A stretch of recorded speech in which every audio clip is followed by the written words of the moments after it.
saya ingin menjelaskan apa itu gerak rotasi. Secara sederhana, gerak rotasi dapat didefinisikan sebagai gerakan suatu benda yang berputar di sekitar sumbu tetap. Dalam gerak ini, setiap titik pada benda tersebut bergerak dalam lintasan melingkar. Gerak rotasi dapat dijelaskan dengan beberapa parameter fisika seperti sudut rotasi, kecepatan, sudut percepatan sudut, dan momen inersia. Sudut rotasi, sudut yang dilalui oleh objek dalam satu putaran penuh diukur dalam radian atau derajat. Satu putaran penuh setara dengan 2 radian atau 360 derajat. Kecepatan sudut. Kecepatan sudut adalah laju perubahan sudut rotasi terhadap waktu.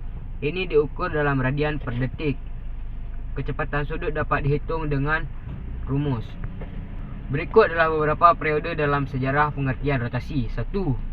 Zaman Yunani kuno. Pemikiran tentang rotasi mulai muncul pada zaman Yunani kuno, terutama dari filosof dan ilmuwan terkenal seperti Thales, Pythagoras, dan Archimedes.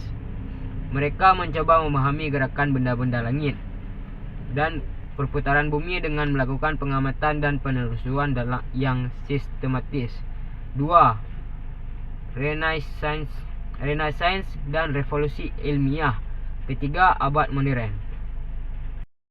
Beberapa tokoh yang berkaitan dengan penemuan gerak rotasi adalah Althussi, Aristarchus dari Samos, dan Leon Foucault.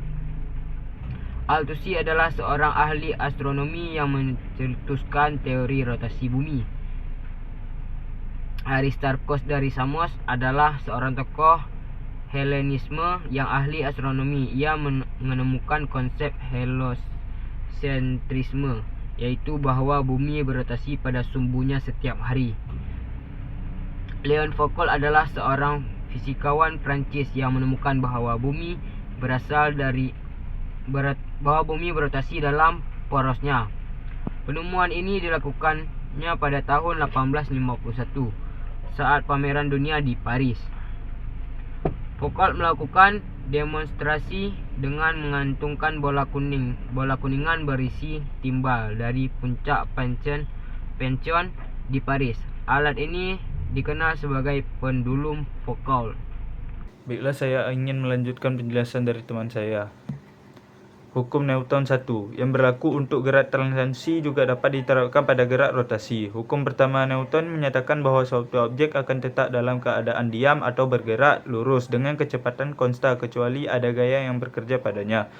Dalam konteks rotasi, ini berarti bahwa untuk suatu benda akan tetap berputar dengan kecepatan sudut konsta jika tidak ada torsi yang bekerja padanya. Hukum Newton 2 untuk rotasi menyatakan bahwa torsi yang bekerja pada suatu objek sama dengan laju perubahan momen inersia objek tersebut.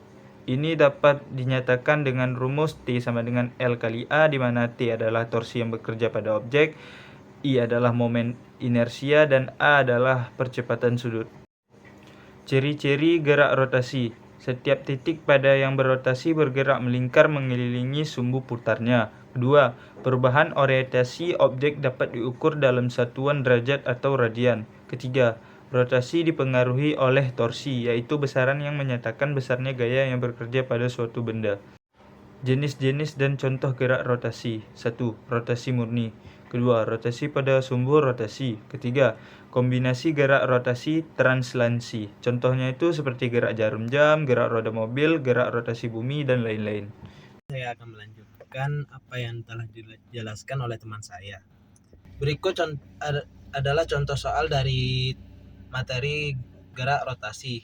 Sebuah roda pejal jari-jarinya 20 cm dan masanya 5 kg. Dan pada roda itu bekerja momen gaya sebesar 10 Newton per meter.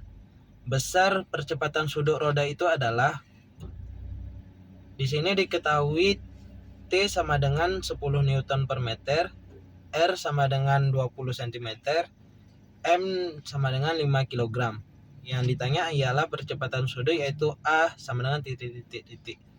Penyelesaiannya ialah T sama dengan I per I kali A, yaitu T sama dengan setengah dikali 5 kg dikali 0,2 meter pangkat 2 dikali A.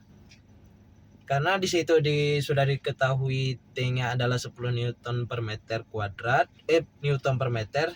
Jadi A sama dengan 10 Newton per meter dibagi 0,1 kg per meter kuadrat. Jadi hasilnya ialah 100 radius per sekon kuadrat. Jadi kesimpulan dari materi ini adalah gerak rotasi merupakan gerak suatu benda yang berputar terhadap sumbu putarnya. Dengan memperhitungkan pengaruh gaya yang menyebab benda bergerak. Akibat dari gerak rotasi ini, maka benda tersebut akan mengalami gaya sentrifugal, yaitu jenis gaya dalam ilmu fisika yang mengakibatkan benda akan terlempar keluar. Hal ini akan nampak terasa pada saat kita naik mobil yang melewati tikungan melingkar. Pada saat mobil ini bergerak melingkar dengan kecepatan agak tinggi, maka penumpang dalam mobil akan merasa terlempar ke samping sebagai akibat dari adanya gaya sentrifugal. Sekian dari kami, lebih dan kurang kami mohon maaf. Wabillahi taufiq wa hidayah. Wassalamualaikum warahmatullahi wabarakatuh. If the sun refused to shine,